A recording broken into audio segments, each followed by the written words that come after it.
Greetings, it's Alex Scher for the Shelburne Freelancer. I'm here with two parents who have a child on the spectrum who visited Queen's Park yesterday and heard the Minister of Children and Youth Services, Tracy McCharles, and Premier Kathleen Wynne deliver a crushing blow, and I'm wondering what their reaction is.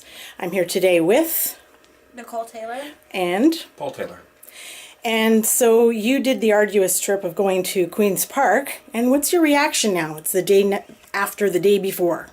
We're still left without any answers. I think that's the biggest upset right now is there's so many of us that hear the $333 million. We get that. We hear and understand that there is a plan. What is this said plan? Can anybody explain what's to come, what it's going to look like? I'm pretty sure if any of us were able to get a little bit of information as to what was going on, it'd calm us on so many levels. But we are in this uproar, and we all are going to stand together with this because it's negatively affecting our children. The bigger problem is we're left already in the dark in so many ways. So to be told that this now is being pulled away from our children that so desperately need it, it's very, very scary. Now, MPP Sylvia Jones went to bat for Yes. autism yesterday. Sure did. Yes. What did you think about that? I think that was absolutely wonderful. She has the same questions we all have. We all want answers, and we're all getting the exact same reply to the questions we're asking. We're told that there's this huge budget and there's a plan, and we all know years ago that there was a plan implemented for IBI to help children that were on the spectrum because it was becoming a large issue. More and more children diagnosed every year. What it's led to is a long waiting list, an average waiting list of 3 years for IBI, and that's our current circumstances.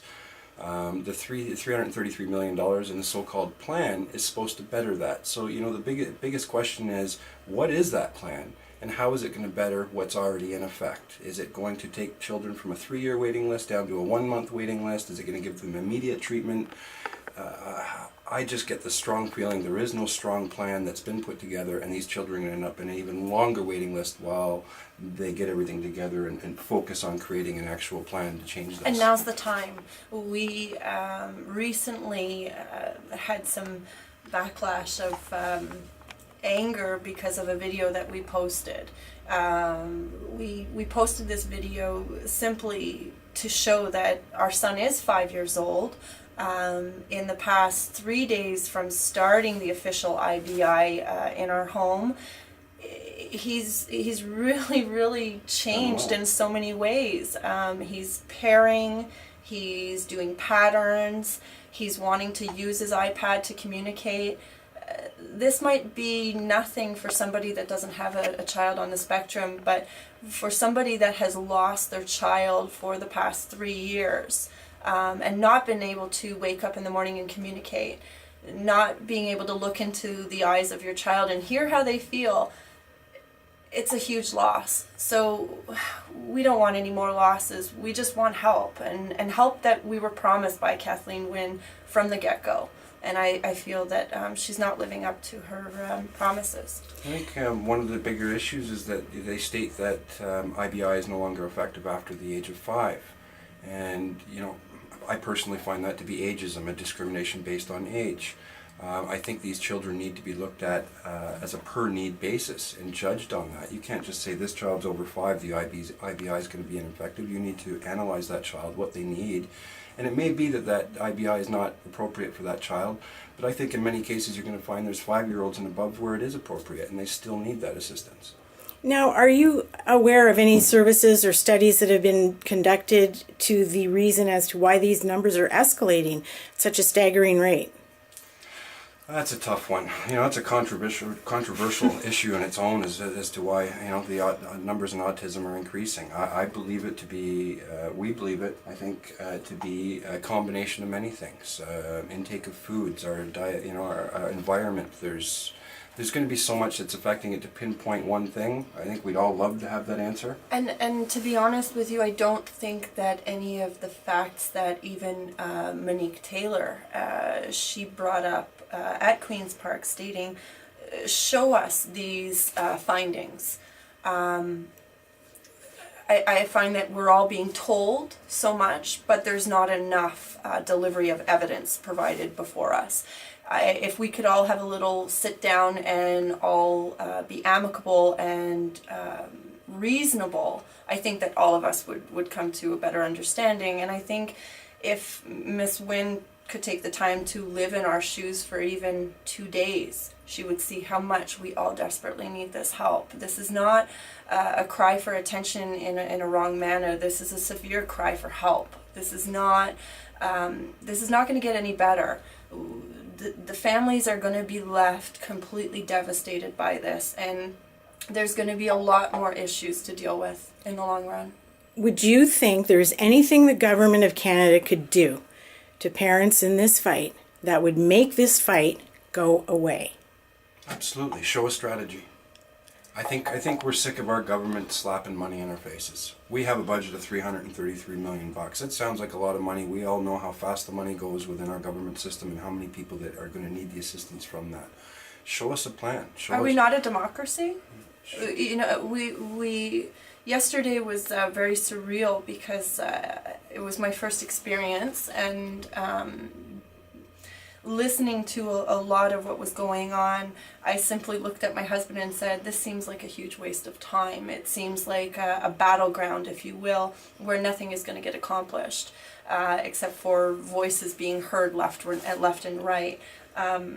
I think that if we all, like I said previously, if we all sit down and we all are able to be understanding to one another's experiences, life, and just try to reason with why we're fighting so hard, why we're able to prove that this is huge for our family and for many other families.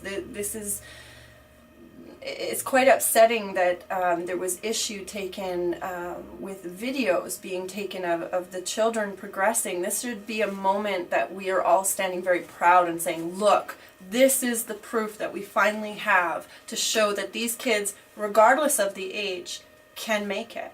Like Paul said, there's some children that unfortunately can't, and our hearts do ache for them. There's other therapies available to them. But to say that ABA is good for children 5 and over, again, I think it's per person. I don't think you can just take a bunch of people. They often say that once you've met one child on the spectrum, you've met one child on the spectrum, because they're all different. And many of us all look at our children and go, they're beautiful, they're there. How do we get them out of where they are? Some don't, some do. But don't just all push us to the side and say they're not going to make it. They can. Good. Is that your message to the parents who are just feeling devastated and betrayed, and they feel downtrodden right now? I think what I would say, and I've had my days of crying, my days of anger, and it's just, I feel I've been completely numb the past few days. But I can say this. There's one thing that's kept me very focused, in that the government, you're all right, the government do not live what we live every day. And they don't wake up to screaming and yelling and temper tantrums or meltdowns. They don't have to communicate with somebody that cannot communicate. So in my eyes, we are that much stronger than what they are. We need to stay focused and not let the anger overcome our passion. We need our passion to be heard, and we need answers, but we're not going to do that if we're aggressive in our approach. So I think my message would be, stay strong. We're all in this together, and if we all stay focused, we're going to make a difference, and we can, because no matter what, we are making a difference in a lot of our children. Nice. And do you have a message as from a father's perspective? We hear from a lot of moms. You know, it's good to show the passion, but I come from, I think more of, you know what, leave the passion in there. It shows your attachment to the issue, but at the same time, try and step aside and look at it from an outsider's perspective. You know, I've tried to take myself away from it and look at it just from the perspective of an outsider, looking in at the parents, and at the same thing, looking in at the politicians. And that's why I see, okay, there's a failure of service for children over 5. There's the government saying we have this huge budget, and there's something missing in between. And that, to me, that involves what they're talking about is this plan. So I would just say, look at the facts, stay strong, and be a voice for your child. You are your voice for your child, so be that voice for that child. Do it logically, do it professionally, and deliver it the best you can. Well, thank you very much. It's very clear that this issue is not going away. It's not going away. It's not It's never going away. Excellent. Thank you very much. This is Thank Alex you. Scher for the Shelburne Freelancer. Thanks, Alex.